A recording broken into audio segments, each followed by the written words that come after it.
Here's how you can buy and connect a domain in Odoo. So first just head over to Odoo and go into your database. So just click connect right there. Now from here click website.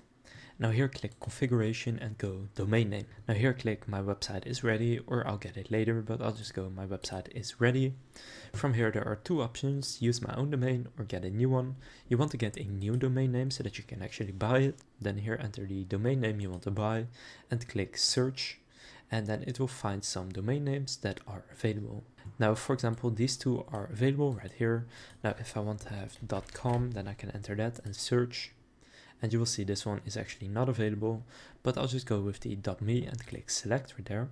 And then after clicking select, you just want to enter your details here, then click register. So just enter your details here, and then from there click register, and then go to buy the domain, and then you will have bought a domain in Odoo. So now you know how to buy a domain in Odoo.